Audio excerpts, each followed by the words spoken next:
I've used the Switch 2 for over half a year and a lot has changed. For me, for the Switch and for the games. And if you're planning to buy one right now, I'll tell you exactly what I found and what you're actually paying for. Before the Switch 2, I never had a handheld, and I never had a console that was relevant by the time I bought it. I bought a PS4 when PS5 was out, and as a kid I was drooling over the PSP. Now, I've already made a video about the Switch, be sure to watch it here. So this one is an update to that, a summary of everything your typical reviewers are ignoring. When I made the first video about this Switch, only a couple months have passed since the moment I bought it, and I was still high on this fresh, new experience of a modern handheld. And the main thing that changed since then is that now, instead of moving to a new place every week, I've settled for a while and had the time to use the Switch not only in handheld mode, but also docked and connected to a TV. I've bought a couple new games that I promised to buy in the first video, and they kind of opened my eyes to this console and Nintendo games in general. I remember that one of the things that I said earlier is how I like the design, that it is sleek, modern and comfortable. And I still stand by that, but since then I've started noticing certain drawbacks, like this plastic getting glossy from constant use on the Joy-Cons. It's very subtle, but if you look closely you will notice that the Joy-Cons feel worn right now. And the main reason for that is that this edge is sharp and not rounded like it was on the first Switch. So now your palm actually rubs against the straight edge instead of comfortably resting on the roundness. And in longer gaming sessions, this is not exactly comfortable. I've also noticed that the plastic around the buttons has this barely noticeable wear, almost like scratches. But again, this is due to the type of plastic used here. Correct me if I'm wrong, but I think on the first gen Switch it was more glossy from the factory, so glossiness from the constant use wasn't that noticeable. And just like I was missing some pop of color earlier, I still miss it today. Maybe even more than expected. Now I look at the Switch and it just looks boring. And I'm not one of those people who would replace the shell to a transparent or colorful one. I don't want to sacrifice build quality for aesthetics. Just like you don't want to sacrifice features for money, especially if you're hunting for the new iPhone. I've just made a video about the iPhone 15 Pro for 2026. Check it out before buying. And like I said, now I've had the opportunity to properly use the Switch in docked mode, and it kinda feels like a different experience, because now instead of holding the whole Switch in my hands, I hold only the controller with the Joy-Cons attached to it. And this controller is very bare bones. It has absolutely nothing going for it.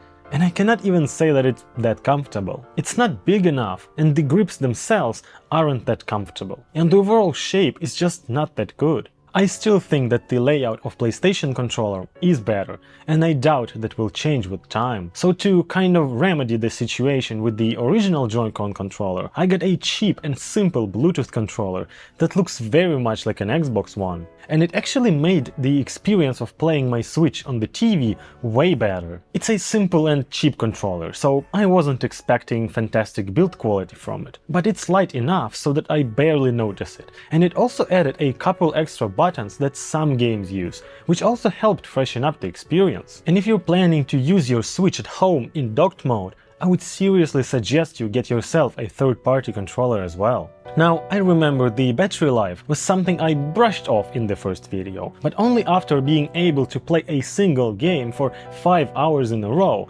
without stopping did I realize how big of an issue the battery life is on the Switch 2. Those 2 or 3 hours that it gives on a single charge are nothing. So it can only cut it for short trips, short flights, or chilling in bed before going to sleep. It's nowhere near long enough to make it a properly enjoyable experience, because as soon as I log in and get invested, the battery runs out. So playing it docked has actually been my preferred way of using it for the past month or so. And I have a 4K TV.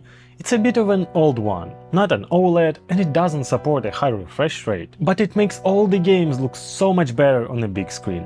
You notice so many more details in every game, whether it's a Zelda game or a Mario game. But again, not without problems. I think a fundamental thing about Nintendo games is that they are initially designed for handhelds and their small displays. So the character models are less detailed and have simpler geometry, and that is very noticeable on a big screen. Like even when I'm playing Mario Odyssey, even though this is an upgraded version from the first-gen Switch, it still looks kinda too simplistic. I would like to see some more polygons, maybe add more texture and dimension to the characters, so that they don't feel so plasticky and fake. Making these videos while traveling takes a lot of effort, and I really appreciate the support you showed me. Feel free to click the link in the description and support my channel with your donations.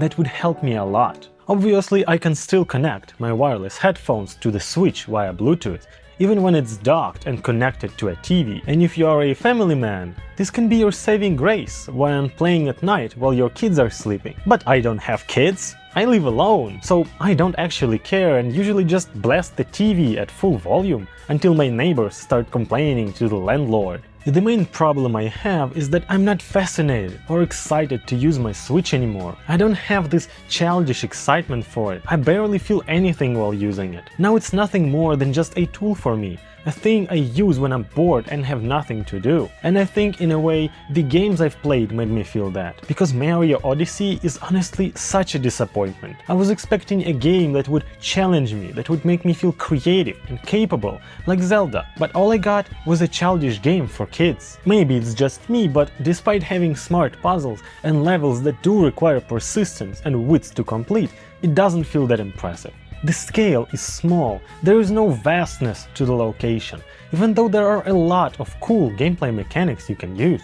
I've had a similar feeling with Donkey Kong Bonanza when I tried it in a showroom. The overall gameplay was fine, but it got really boring after a while. This never happened to Zelda. After finishing Breath of the Wild, I bought Tears of the Kingdom, and after dozens of hours, the game is still just as interesting as it was on day one. The scale has improved significantly, there is so much more to do. The gameplay is more refined and it's overall a much better game. And the main point of Nintendo Switch is playing games. So you're buying not just the console, but the access to games. And after all this time, I'm starting to genuinely hate Nintendo. They just don't have that many games that I would like to play right now, and the ones they do have are kind of expensive. For example, Red Dead Redemption is available on Switch, but it's costly, even though the game is over a decade old. The same goes for Skyrim. I don't want to pay this much money for the game I already played, and I can play Red Dead Redemption for free with a Netflix subscription on my iPad or my iPhone. I have the iPad mini 6 and just made a video about it.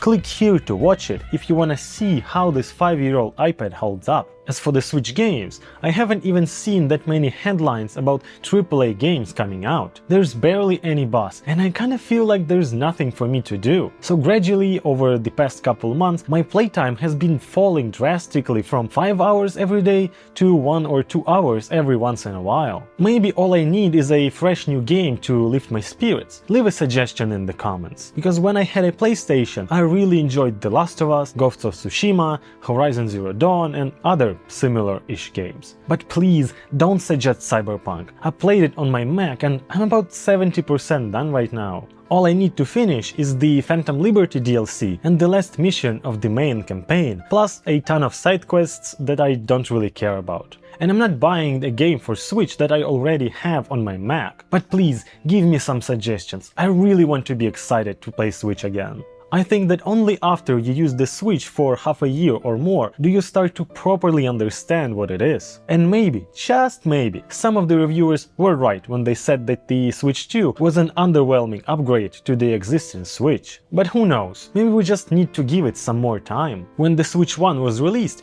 it only had Nintendo exclusives and a couple indie games, but after a couple of years, it started receiving proper large-scale games like Doom, Wolfenstein or Skyrim. And the second Switch already had Cyberpunk almost from the start. So my hopes are up, and I think we only have to suffer through half a year or more, and then we'll get some proper releases that will make the Switch 2 a console that's not just worth buying, but also worth picking up over Sony or Xbox. But also I'm very excited for the Switch Lite. Even though the size of the Switch 2 is comfortable for me and my hands, I would actually like to have a slightly smaller console. Like I said, I'm also traveling now, and it would be nice to be able to put a console in my pocket without a bulky case. But hey, at least it's not as big as the Steam Deck. And please, Nintendo, fix the battery life. Bump it up to at least 3.5 or 4 hours. There are so many battery technologies out there. Look at what Apple is doing with the iPhones. The chips inside the newest iPhones